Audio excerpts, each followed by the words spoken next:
కాబట్టి గురువు ఎందుకుంటాడు శరీరంలో? గురువు శరీరంలో ఉండడం వల్ల ఎవరికి ప్రయోజనము? శిష్యులకే ప్రయోజనము. లోక ప్రయోజనము శిష్యుల వలననే ప్రసరిస్తుంది. ఒక సూరి నాగమ్మ గారు మహాతల్లి ఆవిడ చేసిన సేవ ఎవరు చేశారండి ఈ ప్రపంచానికి? ఎప్పుడు మాట్లాడతారో తెలియనటువంటి రమణ మహర్షి వెనకాతల తిరుగుతూ ఆయన నోరు విప్పి మాట్లాడితే ఏ సందర్భంలో మాట్లాడారో ఏం మాట్లాడారో గబగబా రాసుకుని ఉత్తరం రాసి అన్నగారికి పోస్ట్ చేసేవారు. ఆ అన్నగారు ఎంత ప్రాజ్ఞుడో! నా చెల్లెలు నాకింత గొప్పగా ఉత్తరాలు రాస్తోందని ఆ ఉత్తరాలన్నీ దాచారు. రమణ మహర్షి శరీరం వదిలిపెట్టిన తర్వాత సూరి నాగమ్మ గారు వాళ్ళ అన్నయ్య గారికి డేట్ వేసి రాసినటువంటి లేఖలే రమణులు ఏం మాట్లాడారు అన్నదానికి మనకు ఆధారాలు అయ్యాయి. అవే సూరి నాగమ్మ గారి లేఖలు అన్న రూపంలో 3 వాల్యూమ్స్ 4 వాల్యూమ్స్ అవి. వాటి రూపంలో రమణుల యొక్క సమస్త జ్ఞాన బోధ మనకు అందేటటువంటి అదృష్టం కలిగింది. కాబట్టి గురువు శరీరములో ఉండడం ఎవరికి ప్రయోజనం? శిష్యులకే ప్రయోజనం అంతే.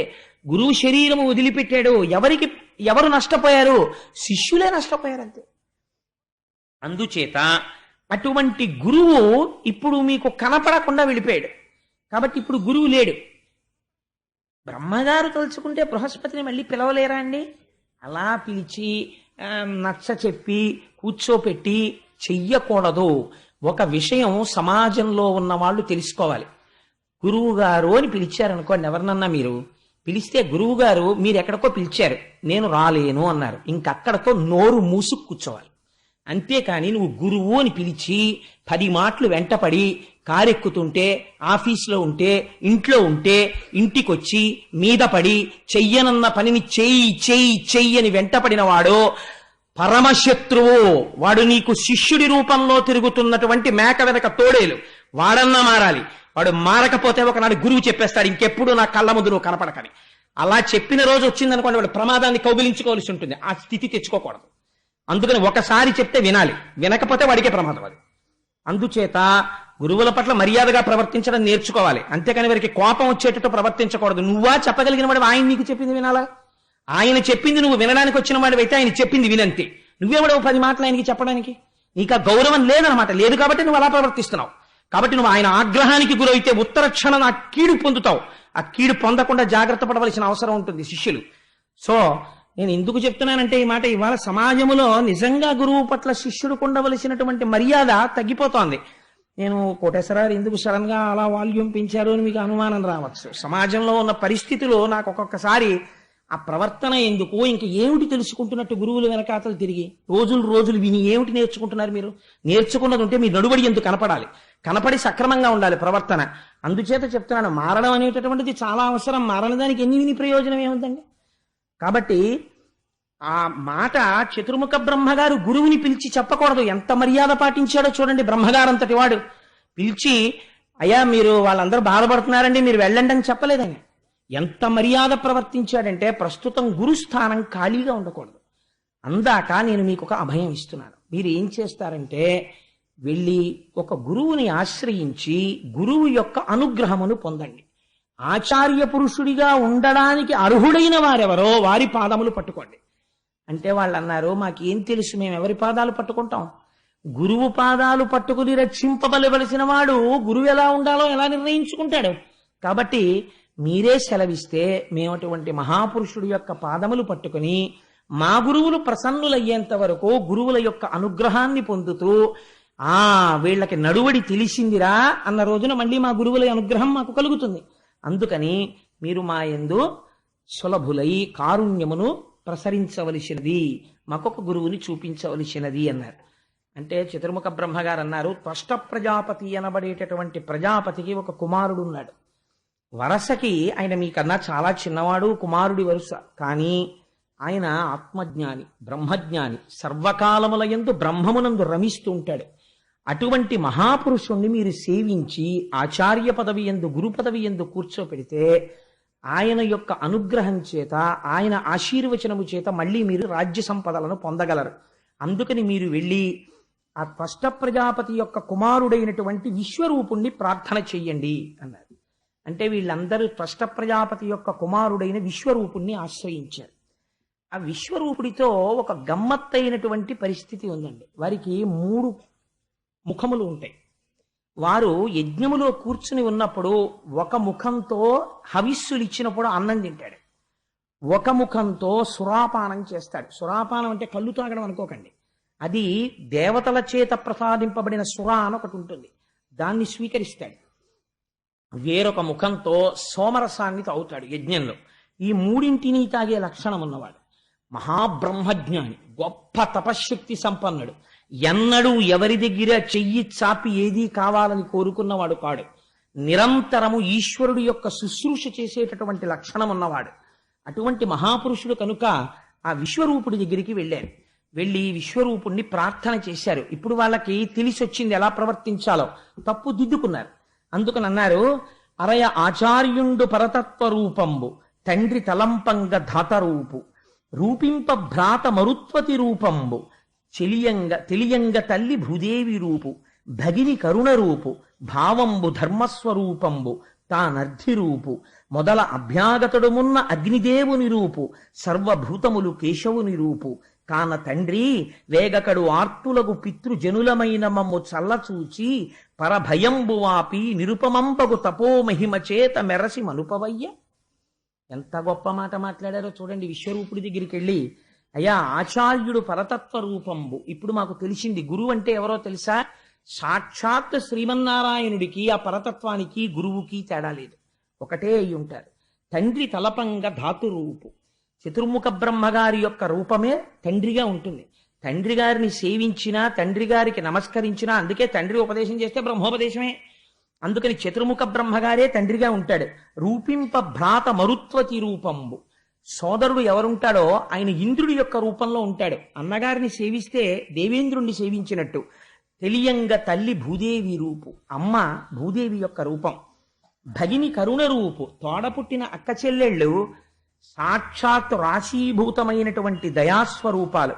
భావంబు ధర్మస్వరూపంబు, తన భావమే ధర్మస్వరూపం. తానర్ధి రూపు, తను అర్ధి రూపు అంటే ఒకరిని అర్థించేటటువంటి రూపం. అభ్యాగతుడు మున్న అగ్నిదేవిని రూపు సర్వభూతములు కేశవుని రూపు అని అన్ని ఏవే రూపాలుగా ఉంటాయో సమస్త భూతములు శ్రీ మహావిష్ణు రూపంలో ఉంటాయి. అందుకని నీకు మేము తండ్రుల వరస అవుతాం. ఎందుకంటే నువ్వు త్వష్ట ప్రజాపతి యొక్క కుమారుడవు, మేము దేవేంద్రాదులం. కానీ ఇవాళ నీలో ఉన్న జ్ఞానమును మేము గుర్తించాం. నువ్వు మాకన్నా చిన్నవాడివి, మా కొడుకు వరస, అందుకని నువ్వురా అని మేము అంటలేదు. నీ యందు గురుత్వమును చూచి మేము పెద్దవాళ్ళమైనా, పదవులలో ఉన్నా, నువ్వు పర్ణశాలలో ఉన్నా, మాకు చిన్నవాడివైనా, కొడుకు వరసైనా, నీవు తండ్రి వరసైనా నిన్ను పరతత్వంగా చూసి నీ పారములకు మా శిరస్సు తాటించి నమస్కరిస్తున్నాం. మాకు ఆచార్యత్వాన్ని వహించి మళ్ళీ మాకు దేవేంద్రాది పదవులు వచ్చేటట్టుగా మాకు అనుగ్రహాన్ని కటాక్షించు. ఇంకా మాటలో ఒక చిన్న తేడా ఉండిపోయిందండి. ఇంద్రుడు అన్నాడు, మేము మళ్ళీ అమరావతి పట్టణాన్ని ఏలడం ప్రారంభించిన తరువాత ఆ అమరావతిలో ఉన్నటువంటి భోగములన్నీ గురువరేణ్య మీవే. మాకు ఏ ఐశ్వర్యం ఉంటుందో అది మీదే, మాకు ఏ సంపత్తి ఉంటుందో అది మీదే. వినయంతోనే అంటున్నాడు ఈ మాట. ఈ మాటలంటే విశ్వరూపుడు నవ్వి అన్నాడు, నేనేం చేస్తుంటానో తెలుసా? గురువులంటే ఎంత వినమ్రులై, ఎంత నిస్వార్థంగా మనస్సులో కూడా కోర్కెని జనింపనివ్వనివ్వరు. ఇది నాకు కలిగితే బావుండును శిష్యుల వల్ల అన్న కోరిక గురువుకి రాకూడదు. శిష్యులు గురువు శరీరం చాలా కాలం నిలబడ్డం కోసం శిష్యులు అమర్చారనుకోండి గురువుగారికి, గురువుగారు ఇలా ఉంటే మీ శరీరం పడిపోతుంది, అందుకని మీరు నడవకండి, మేము పల్లకీలో తీసుకెడతాం అన్నారనుకోండి గురువుగారి, దోషం లేదు. అందుకే చంద్రశేఖర పరమాచార్య స్వామి తాను నడవనన్నా నడిచేవారు, శిష్యుల పల్లకీ అన్నా ఎక్కారు తప్ప మహానుభావుడు సన్యసించి పీఠాధిపతి అయ్యారు కనుక కారు కూడా ఎక్కేవారు కాదు. అందుకే వారు నడిచే దేవుడయ్యారు, మూర్తీభవించిన ధర్మస్వరూపం అయ్యారు మహానుభావుడు. అందుచేత నువ్వు కోరుకోవు, కానీ మేము అడుగుతున్నాం, మా ఐశ్వర్యములన్నీ నీవే అన్నారు. అంటే ఆయన అన్నాడు, నేను సాధారణంగా ఎలా బ్రతుకుతానో తెలుసా? వ్యవసాయ క్షేత్రములలో వ్యవసాయదారులు పంట ఇంటికి తీసుకుపోయిన తరువాత కొన్ని కంకులు వదిలేస్తారు, ఇంకా వాటిని తీసుకెళ్లే ఉద్దేశ్యం వాళ్ళకు ఉండదు. అలా భూమి మీద పడిపోయినటువంటి కంకులు మట్టిలో పడిపోయినటువంటి ధాన్యాన్ని ఏరుకుని అవి తెచ్చుకుని త్యాగరాజస్వామి అలా జీవించారు. ఆ ఆయన ప్రతి ఇంటి దగ్గరికి వెళ్ళి భిక్ష స్వీకరించినట్టు స్వీకరించేవారు. సాధారణంగా ఇలా కూడా స్వీకరిస్తూ ఉంటారు. అంటే పొలాల్లోకి వెళ్ళి పడిపోయిన గింజలు ఏరుకుని అవి ఎవ్వరికీ పనికిరావు, మట్టిలో కలిసిపోతాయి. అవి తెచ్చుకుని దంపుకుని బియ్యం చేసుకుని వండుకు తింటారు తప్ప అసలు ఏ భూతమునకు సంబంధించినది కూడా ఇలా చెయ్యి చాపి అడిగి తినరు. ఇలా ఉండడం చాలా గొప్ప బ్రహ్మజ్ఞానం ఉంటే కానీ కుదరదు. చాలా మంది అంటారు తెలియక, కుచేలుడేదో కృష్ణుడికి పెట్టకుండా అటుకులు తినేశాడు అందుకని దరిద్రం వచ్చింది అనుకుంటుంటారు. మీరు భాగవతంలో విందురు గాని కుచేలుడు అంటే ఏమిటో, ఆ కుచేలుడి కాళ్ళు కడిగి ఆ నీళ్లు తన శిరస్సును తల్లుకున్నాడు కృష్ణ పరమాత్మ. బ్రహ్మజ్ఞానం అంటే ఎలా ఉంటుందో చూద్దరు కానీ కుచేలుడు అటువంటి దిక్కుమాలిన పనులు చేసిన వాడు కాడు. ఎవడు సృష్టించాడో తెలియదు ఆ మాట. సరే, అందుచేత నేను అటువంటి ధాన్యం ఎరుకు తింటాను. నాకు సర్వభూతముల యందు ఈశ్వరుడు కనపడుతుంటాడు. నేను బ్రహ్మజ్ఞానినై రమిస్తూ ఉంటాను. నేను పౌరోహిత్యం చెయ్యడం ఏమిటయ్యా? నేను పౌరోహిత్యం చేస్తే మీకందరికీ కావలసింది ఏదో చెయ్యాలి అంటే మీరు రేపు పొద్దున్న ఏమడుగుతారు? మాకేదో ఈ కోరిక తీరాలి, యజ్ఞం చేయించి అంటారు. మీ కోరిక తీరడానికి యజ్ఞం చేయిస్తే ఇంకోడెవడో పాడైపోవడానికి చేయించాలి కదా. కాబట్టి నాకు అలా భేదాలు కనపడవు. అలా ఎలా చేయించడం కుదురుతుంది? పౌరోహిత్యం అలా చేస్తే నాకున్నటువంటి బ్రహ్మ తేజస్సు తగ్గిపోతుంది. అందుకని నేను ఒకరి దగ్గర ఇలా చెయ్యి చాపి ద్రవ్యం పట్టుకోవడం కానీ లేకపోతే పౌరోహిత్యం చేయడం కానీ నేను చేయనే. అలా అంటే మీ కోరికలు తీరడానికి కామ్యాలకు ఈశ్వరార్చనగా చేస్తే వేరు. అందుకని నేను అలా చేసేవాడిని కాదే. నాకు ఎలా కుదురుతుంది పౌరోహిత్యం? ఎంత గొప్ప మాట అన్నాడో చూడ. నాకు ఏ కోరిక ఉందని చెయ్యను అన్నాడు. వాళ్ళన్నారు నీకు కోరిక ఉందని కాదు, మా కోరికలు ఉన్నాయని. నువ్వు ఉంటే తప్ప దిక్కు లేదు కనుక, నువ్వు గురుడిగా ఉండి మమ్మల్ని రక్షించి తీరాలి కనుక, అందుకని మాకు నువ్వు గురువుగా ఉండు అన్నారు. అంటే మహానుభావుడు అంగీకరించాడు. తప్పకుండా అలాగే ఉంటానయ్యా మీకు గురువుగాను అన్నాడు. అని ఆయన వచ్చాడు. వస్తూనే ఆయన ఒక మహోత్కృష్టమైన పని చేశాడు. రాక్షసులకు ఇవ్వాల ఇంత శక్తి ఎక్కడ నుంచి వచ్చింది బేరీజ్ వేశాడు.